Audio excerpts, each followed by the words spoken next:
Hello and welcome to the 495. This is your host, Doug Sparks, editor-in-chief of Merrimack Valley Magazine. Here we are again. We've managed to make it another week. That's right. Under bizarre circumstances. And we're doing it old school. You're doing it old school. You know, it's funny. It's originally I much preferred having a guest in the studio. Yep. But this situation has made me rethink that. I found Skype a little bit tough because of the delay. Mm-hmm. But I've just been, doing the interviews by phone. I've enjoyed, and I'm kind of wondering, well, why is that? Why do I? And then I was reading about it, and Terry Gross from Fresh Air from NPR, she prefers to do them by phone, and it's exactly for the same reason. Is I can take notes and I can look at my notes, and I don't have to look at the other person sitting across from me. Because what would happen, like if the people from Red Antler were in here, I would start taking notes, and their eyes start going down to the page because they're trying to figure out what I'm going to say next, and they're kind of curious. So it takes away that distraction. Plus, it's we're old school radio people. Yeah. And old school radio is a conversation. Right, yeah. And so you don't have to worry about where your eyes are. You don't have to worry about what you're writing. You don't have to worry about dealing with the camera and lights and all that stuff. Yeah. You just get into the mental aspect of the conversation. I like that. Yeah. So our guest today is named Christa Brown. She is the founder and executive director of the Free Soil Arts Collective. We're going to get into what that is. She also works for EforAll, and she's going to be involved in the WOW conference that's coming up. Christa, can you hear me? Hi, yes I can. Hey, how are you doing? How are you holding up with this craziness? I'm doing pretty well. I'm trying to get outside as much as I can, even if it's just a car drive. Yeah. Just trying to keep spirits up as much as I can. Yeah. Sure. Yeah. I have a toddler who won't nap unless I drive her. So, really? and I always feel a little weird because I know there are some people who are like super hardcore, like you should never leave the house. So, you know what I mean? So it's like the only way to get her sleep. So I just try to be as careful as I can be given the situation and just try to be mindful of best practices. Yeah, I feel like it's all you can do is like just do it safely. Yeah. But the funny thing is I've discovered, so what I would do is I just drive. And I drive back roads, and I've discovered all these little parks and these little places and these little historical areas. It's kind of near my house that I didn't even know existed. So now when this whole thing is over, I have a whole bunch of hiking trails and places to go explore. And it's like anything, it opens some new, despite the severity of what's going on, it opens new avenues to explore. Were you a driver before? Were you into the gestalt of just taking a drive on the back roads? Yeah, so it's weird. I really was into that when I was younger. Yeah. And I even, like when I graduated college, my graduation present for my mom was a credit card for gas. And I was going to drive I decided I was going to drive to Key West. Wow, I didn't drive to Key West. Yeah. I made a detour and I ended up in Kentucky. And I was like in the Blue Hills, and it was funny because I was driving through Baltimore. There was a tornado in Baltimore. I was going to stop in Baltimore because I was a big John Waters fan. So it's like in Edgar Allan Poe. Yep. No other reason. I'll just stop and see if there's a Poe museum. This is pre-internet, right? But there's a tornado, and as I'm driving through, I'm listening to NPR, and they're talking about the Folk Museum in Kentucky. So I'm like, well, I'm just going to drive to the Folk Museum in Kentucky. And I drove all the way to this place. Yeah. And it was very small, and it was kind of neat. And I remember going in there and telling these people, like, hey, I was just in Baltimore 2 days ago, and there was a tornado, and I was going to stop, but I decided to come here instead because I heard you on NPR. And they looked at me like I was insane. They were ready to call the cops on me, like they had never heard anything so bizarre. So, but then I think that whole thing went away with the cost of gas. Sure. In work. I mean, I don't have time to just kind of under normal circumstances, I don't have time to just drive wherever I choose, following the rainbow in my car, right? Yep. So anyways. I have 2 bucket list things left. Okay. The Aurora Borealis, somewhere in Scandinavia. Yeah. And driving cross country. I still want to take the month and just drive cross country. Yeah. Still want to do that. Well, maybe we'll take the podcast down the road. Oh, I like it. So Christa, so people who don't know you, you're founder of the Free Soil Arts Collective, and your background is in theater and dance. Is that correct? Yeah. Yes, that's true. Okay. So do you feel like you, as far as your role in particularly something like theater or dance, which depends so much on an audience, how has this changed your life and your sense of your role as an artist? Oh gosh. Well, it's been really tricky. I kind of feel like I'm in the exploratory phase in last week of February, we had our first partnership with a school program, and they did a play, and like hundreds of people came, and it was magical, and we had all these plans for summer programming and plays in the fall, and I think it's just the unknown of how long this quarantine is going to last that I've been exploring, like with virtual shows, like would people even watch a play on Facebook, or would schools even want to have theater programs taught on a computer? Yeah. And I think, my positive mind, I'm like, it'll be over soon. We'll be back in front of people. But, like, the whole virtual aspect is something I'd never thought about until all this happened. Right. And, theater's all about an audience and all about, like, hearing the laughter and, like, feeding off that energy. And when you don't have that, it doesn't feel the same. Right. Yeah, so I'm actually having these conversations now with, like, my advisory board and, like, some mentors of mine to see, when we're going to reach that point where I really have to consider the virtual piece of it all. Which it's kind of cool because I don't know if you all have seen, like, I think Bruce Springsteen's doing a concert tonight, and, like, all of these artists that were kind of untouchable are now, creating access, which is beautiful, but it's just not the same thing. Not the same thing. So for people who don't know you, what is the Free Soil Arts Collective? How did that come about? Where did you get the idea for that? Yeah, so we're a nonprofit organization. We came about January 2019. So I have a theater background. I'm a trained actor. And when I came back to Lowell to live, I went to college in Virginia. A lot of those opportunities to perform and, work with other artists that look like me, I was constantly leaving Lowell and going to Boston, the North Shore, auditioning for shows, collaborating with people. And after a couple years of commuting for those opportunities, I was like, there has to be something we can do in the Merrimack Valley where, we can create art that speaks to the people who live here, like art that reflects the richness of the community. Because there's so much going on in Lowell. I do think there's a thriving art scene, but I don't think it fully represents, the demographics of the area. Sure. So we're really working on creating art that really speaks to that. So we put on original plays. We partner with schools so that youth can learn what it means to. When you say schools, are these high schools? Are these like colleges? Like what? Do you find yourself working with a particular age group? So we worked with the Collegiate Charter School of Lowell, which is only one school we've worked with so far, and they were K through 9. And the group of kids we worked with was 6th to 8th graders. There was one little 4-year-old in there too, but we worked with them, and kind of the school had never put on a play before. They had all these kids that were interested in acting, but they didn't know what to do. So we worked with their students on coming up with their own play that was during Black History Month. And they came up with their idea about, a Black History Museum that comes to life, and all the exhibits tell a story. And my role was kind of just, taking them through that and not saying, hey, you guys, the play has to be about this. We have to do this. It's really student-led. Right. And for 12-year-olds that are, often told what to do, what to think, what to wear, we want theater to be an empowering tool for them. Like, what's the story you want to say and how? Right. So the dream for the Arts Collective would ultimately, for me, be we have a season of original shows that we put on in the community. We partner with schools to have them come up with their own plays. And we also employ as many artists as we can. So bringing in singers, actors, painters, whatever, and have them speak to kids, run workshops, all of that. That's like the dream of the Arts Collective for me. Okay, so what's the website? Because people are probably a little bit curious right now. What's the website? Oh, yes. It's freesoilarts.org.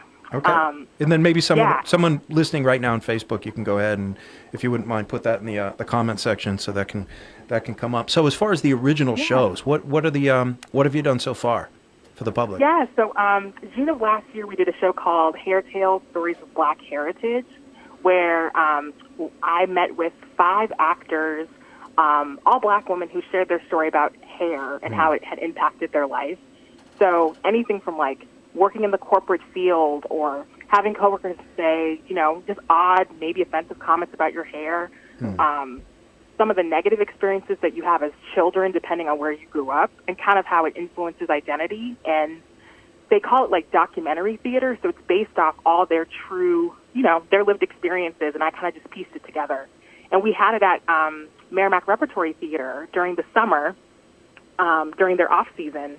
And I want to say we had like 3 shows over the weekend. 200 people came, gave us tons of great feedback about how it gave them insight into a world that they didn't know anything about. And the dream was just building that up more and finding out what stories want to be told in the community, and then coming up with ways that we can get those shows in front of people. And so I would say we don't even necessarily want to just work with people that would call themselves actors. It could even be, you just have a story you want to tell. Like, how can we help you bring that to life? And we had more shows planned for October. That was going to be a restaging of that show, because the first one we did was a reading, which is kind of low-key. But if you want to have, like, props and set and lighting and all that magical stuff, we were going to do that in the fall. So with everything going on, we're kind of just rethinking that. And our name, something I want to say, because our name for some people is very unusual, but there was a group in Lowell called the Free Soil Party that worked to save the life of Nathaniel Booth, a fugitive slave. And their saying was, free soil, free labor, free men. Those who work the soil deserve to be free. So our take on that is that those who come from underrepresented communities in the arts, they have the right to tell their own story. So we're trying to flip where the power comes from when it comes to telling these stories. Right. So I have a question about the actors who are involved in documentary theater, because it strikes me as something that would be kind of tough emotionally. Like if I'm pretending to be Macbeth or something, I can always distance myself from Macbeth. Like, I'm not Macbeth. Now, I might get worked up, or I might start to feel those things, but at the end of the day, I step back. If you're talking about your own life, like, isn't that tough? Doesn't it make you kind of like, doesn't that expose you emotionally in ways that must be really difficult for actors? Yeah, it's totally different, and you have to be way more vulnerable. It's so much easier to say a story of like trauma or like pain if it's somebody else's words, but when it's yours, I mean, the emotions are so genuine. And we've had a couple projects I'm working on now. One is working with people that were formerly incarcerated on telling their story in front of others. And there's a whole curve of really making sure people are comfortable, because something that we've been open to, too, is somebody might really want their story to be told, but they don't want to be the one to tell it. So that's when we would work with actors to, bring somebody else's words to life.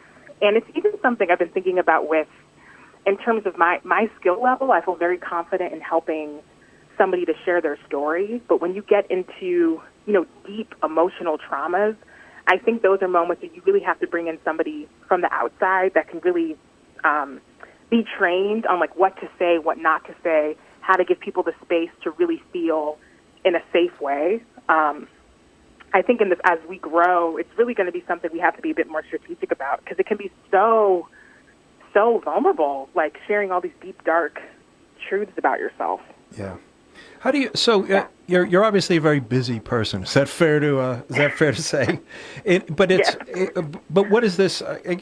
Obviously, I want to know how you find balance, because if you're brought into this, you come into this because you're a creative person. You like to create and you like to perform, right? But now you're an entrepreneur, and you're also making a living, and you're also having to network and do all these things. How do you find balance? It's awful. I don't know. I heard a quote that I'm going to copy. So I wouldn't say I have found balance or that I even like seek it out, but I really like the word integration, where you try to live a life where both worlds can kind of coexist. So like, I have a full-time job. I work for EforAll, and I was able to have open conversations with the team I'm on about like what I'm doing and how it may impact my schedule. So having that conversation is like a huge relief, and feeling like I can do both things. And I think a big thing is even like just putting things on my calendar. So because I'm working for EforAll during the day, a lot of the work I do for the Arts Collective is either during my break or in the evening or on the weekends. So putting that on my calendar, like send emails from 6 to 7, or that really helps me. And really finding a team, because it can be very easy, I think, to fall into like feeling like you have to do everything yourself. But I have an advisory team, and we meet once a month, And when I'm able to just tell them, like, this is everything I'm going on, I'm really struggling, a lot of times it's like, Christa, if you had told us, we could have done that and that and that and that.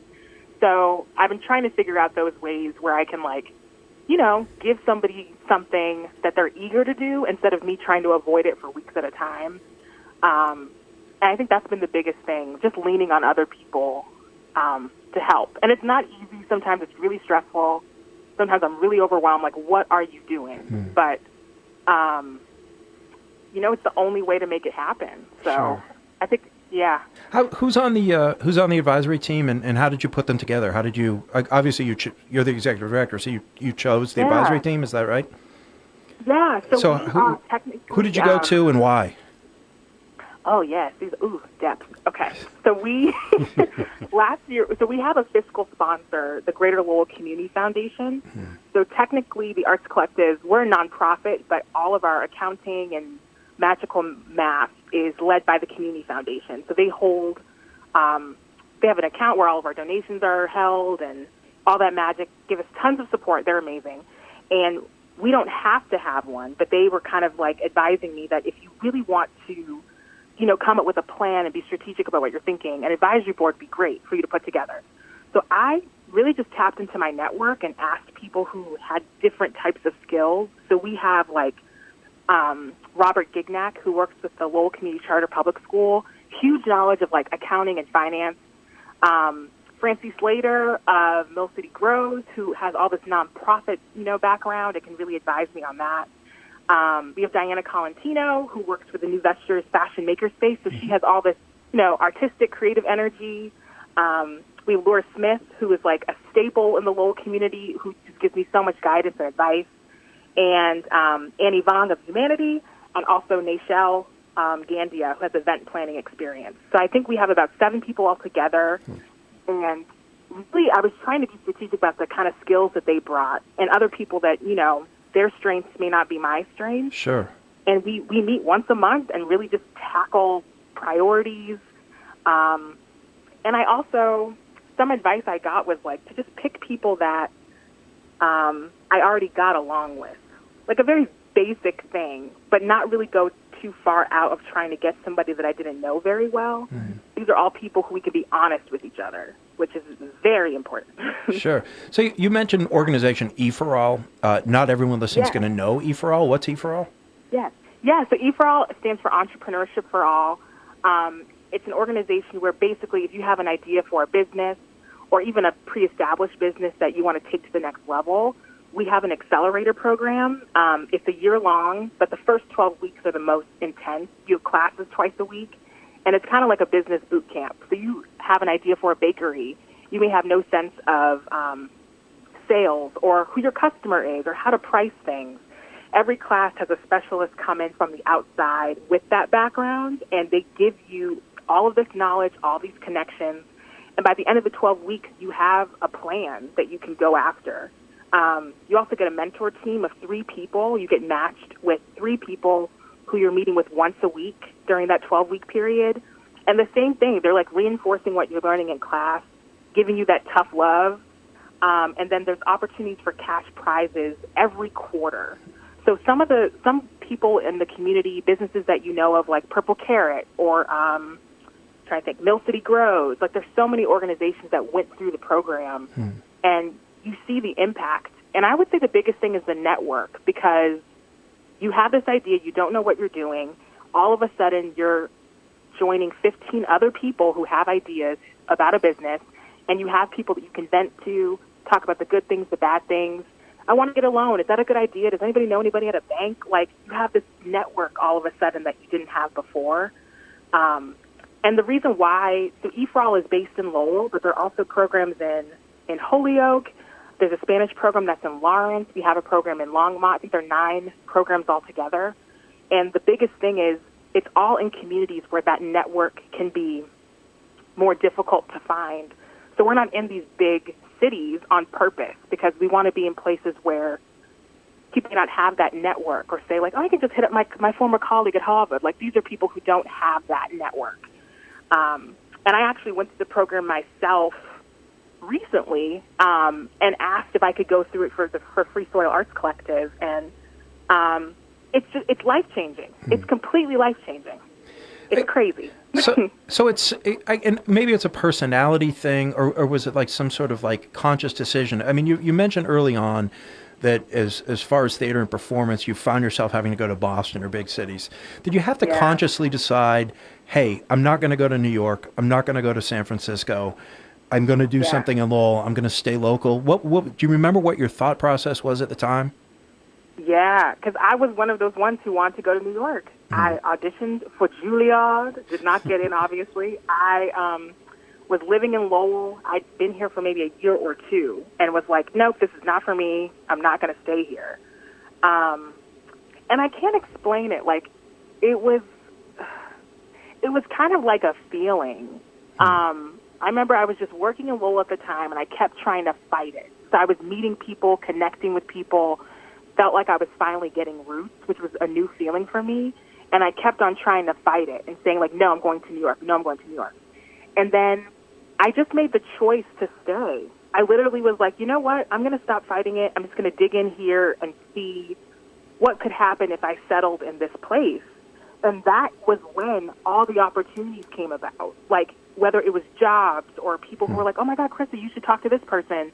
That's when I feel like my life really opened up. I kind of stopped fighting and kind of, I don't like to say the word, I don't think it was settling. It was just kind of, I let go of all of these things I was holding on to so hard for no reason, and kind of just went with what my life was showing me at the time. And it was hard. It was really difficult because I feel like anyone who has big dreams, it's always like New York, LA, like that's what you have to do. But once you find a place that really wants to pour into you and help you succeed and figure that out, like I really found a home that I didn't have before. So that desire isn't the same for me anymore. Sure. So, I don't know how much you can speak for the organization as a whole, but is EforAll having to pivot in the face of the current COVID-19 crisis? I wouldn't say pivot. What I would say, I do think we're doing more. I think the goal has really been to make sure that the programs are going well. So, like, we have 2 accelerators a year, making sure we're getting applicants, making sure we're recruiting mentors and volunteers, all of that. And a lot of the programs have independently come up with their own ways of, engaging with the community, whether it's through pitch contests or things like that. Now, we're offering like 2-3 webinars a week that can speak to how entrepreneurs can navigate all these different funding options that are out there. We're talking to our alumni to see, like, how are you doing? Is your business even open right now? Like, what are the supports you need? So I almost feel like we're doing way more in terms of frequency of resources that we can offer. We now have a section on our website that is straight up just resources for entrepreneurs, both in Spanish and English. What's the website? And so EforAll.org. It's EforAll.org. And if you go there, you can navigate for Spanish as well. And there's a bright yellow banner now that's all about COVID-19 resources. And it has breakdowns by region, so like about like all this jargon coming out from like the SBA and all these different types of loans. Then we have any upcoming webinars that we have. Are the webinars usually free? Or are they always free? Can the public access them? Do you have to be like a member? Yeah. Always free. Always we have free. them Wednesdays at 11 o'clock. Mm-hmm. And then if you look at the website for the Spanish section, they have different times, and typically they're on Instagram Live. But we have a Spanish program in Lynn and in Lawrence. So they're offering, the same content just in Spanish. And we're going to do them, until this is over. And we also have a shopping directory. So those businesses that are still open, we have, you'll see there's a whole list of companies and nonprofits you can click on and support if you feel inclined. Just out of curiosity, why Instagram Live instead of Facebook Live for the webinars? So I think they'd actually done some, I don't think beta testing is the right term, but they did some testing with Facebook and Instagram and saw they got more engagement on Instagram for whatever reason. And they've been, so I'd say our Spanish-speaking programs are really doing a great job of kind of testing the market, and we're seeing that a lot of the stuff that we do for English-speaking entrepreneurs it's just not the same for the communities that they're in. Are there other things are there certain things you're noticing that are different or peculiar or striking to you? Like even in terms of communication, like I think at EforAll, we're all about some email, of course. But with the Spanish-speaking programs, it's really like, we're just going to, contact people via WhatsApp. Like that's really effective for us. That gets the word out faster. And EforAll is so, flexible that's like, oh, great, like whatever helps. And even the timing of the accelerator program. So if you apply for the English program, it's Tuesday from 5:30 to 8:30, and then Thursday from 11 to 1. Like that's the standard times. But in Lawrence, you'll see that they actually put 2 in 1 and offered it on the weekend. Like, so we're flexible, and I think I think it's a great thing to see. Like everyone's getting the same content, just in different ways. Yeah, it's weird, like all these different avenues to communicate. It kind of makes my job interesting in some ways because there are certain sources that are going to prefer email, and there's certain sources that always want to be contacted by Facebook Messenger, and others you have to call them, and others want to see you in person. I have to drive to the restaurant and sit down with somebody, and it's like there's like 100 different ways, and there's a game to kind of figuring out how to get in touch with people and how to keep the communication going. It's really interesting, but in some ways that's kind of I guess maybe a little bit exciting, right? Because you're like all of these different avenues have their own. So the people who prefer email prefer it for a reason. Right, and you can sort of use that as a way to get them to make their point in a more detailed manner, whatever it may be. It's an interesting set of tools. It's daunting, but it's interesting. Yeah, definitely. So what's the WOW conference, and how did you come to be involved with that? Oh yes, okay. So the WOW conference is all about empowering women and networking and figuring out ways that we can work together. I actually met Patty Coffrey from UMass Lowell, and she talked to me about the conference and asked me if I would be interested in being considered. I had done a couple of speaking engagements in Lowell during Lowell Women's Week in 2019, where the theme was "The Time Is Now." And just so people can follow this year you are the main speaker, correct? Are you the keynote speaker this year? I wouldn't say I'm the main. There are 4 or 5 of us. Okay. And I'm going to be closing out the conference and speaking as well. All right.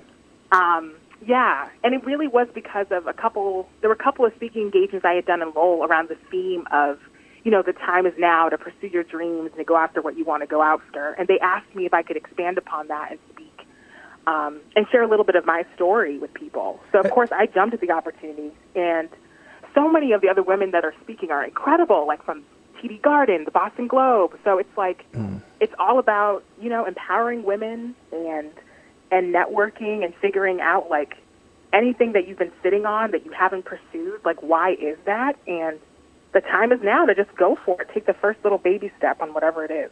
Have you had to think about revising whatever speech you were going to, because for people who don't know about the WOW conference, it was supposed to be, when was it supposed to be originally? I think it was supposed to be, was it in March. Yeah, March. Right, exactly. And now it's been moved to June 25th now. So the date that they're kind of hoping for is June 25th. Yes. As far as we know. Yeah. So, but normally you'd be like, you would have already given this speech, and now you kind of have to think, do you have to remold it? Do you have to reshape it, given the events of this year? I have thought about it. I mean, it's kind of similar to EforAll, in that the tagline for EforAll is turning dreams into businesses. And we had a hard talk about, like, are people really trying to pursue their dreams right now? Like, is that the right word? And the same thing with the WOW conference. Like, it's very positive and uplifting. And I think it's just important for what I say to just include some level of, of realism. Like, we're in this time. It's unpredictable. We don't know what's going to happen. If you're feeling super productive right now, great. And if you're not, that's great. Like, I was like, oh my goodness, I can work out every day now. Have I worked out? No. Have I? Sure. Have I done this daily meditation? No. And that's okay. Yeah, so I want to infuse some level of that into it and not make it so optimistic that it's not realistic anymore. Yeah. So where you you consider yourself an optimistic person. Where do you think that comes from? Were you optimistic when you were young? Do you get that from your family, or what do you think brought that about? Oh gosh. Okay. So it came when I was a child, but kind of out of the opposite of that. I had a really, just tumultuous upbringing. Like, we were homeless majority of my life, like all the way up until college, just hopping around, moving from state to state, place to place. And it was somewhere, I think I was in college, where I was like, I just made this choice. Like, I'd gone through my whole life saying, I can't wait until I can be an adult and take charge of my life. Like, I can't wait until I have a car. I can't wait until I can do my own grocery shopping. Like, I had all of these ideas. Like, I cannot wait. And I kept on kind of telling this story my whole life when people were like, how are you? What brought you to Lowell? I'd go into this whole sob story of, like, we were homeless, and sometimes I didn't know where my food was going to come from. And I said this whole thing almost like a speech. And I was like, you know what? I'm going to choose to not live in that narrative anymore. I'm just going to choose to focus on where I'm at now with life, what I want in life now. So now it's like all of these hardships that happen, there's always something positive to find. Like, even now, it's like we're in the middle of a quarantine. Like, I'm fortunate to have a job where I can work from home. I'm fortunate to have a car so I can go on drive.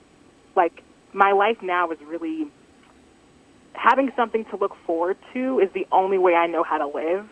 If I don't, like, think that way, I just, that's when I really get into these sad, negative moments. And I would say the older I get, I realize that negativity is also, it's a normal emotion to be angry and mad and fearful and stressed and depressed. But I just try not to stay in those emotions. It's just something, to me, being optimistic is a coping thing for me. And it's not easy, but it's been the only way I've been able to get through life. Even when I found acting when I was 12. We were homeless. We had just moved to Hartford, Connecticut. We were in Bushnell Park. There was this traveling theater troupe. They wanted kids to come up on stage. I said a couple words. I was like, what was that? That I got bit by something. What is this? Found theater. And that was my saving grace, kind of be in the middle of a homeless shelter, drawing sketches of the time I would be on a play and, like, coming up with dreams and plans. Like, I always have to look forward or else I get stuck. Sure. Does growing up in an unstable environment make you almost better prepared for something like what we're facing now? Oh, yes. I feel like plus my childhood plus theater, where anything can happen, you got to go with the flow and improvise. That's what it is right now. It's like I'm figuring out different ways to do things. I never want to be somebody who's like, oh, well, that happened. We can't do that. It's always like, no, how do we address that? How do we find solutions? I don't like to just have something define.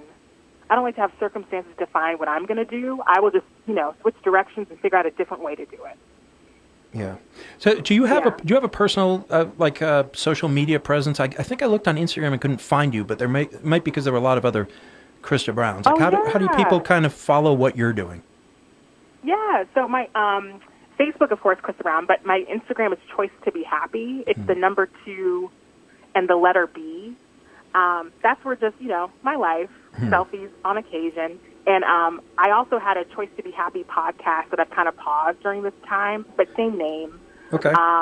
So you paused it because you were concerned about guests or because Well, I was thinking about going in a new direction and possibly having it more aligned with the Arts Collective. And originally I was interviewing people who could speak to Choice to Be Happy, which is kind of like, you go through challenges, but you still have a positive direction. Just people sharing their stories of how they came to be where they are. But now I really want to think about how I can showcase more artists and talk to them about how people can support their work, what their journey's been like. So I might be changing the name, but it's something I still want to do, because I think with the Arts Collective, it's all about storytelling. So I want to explore all the different ways we can do that, whether it's through a podcast or anything. Yeah.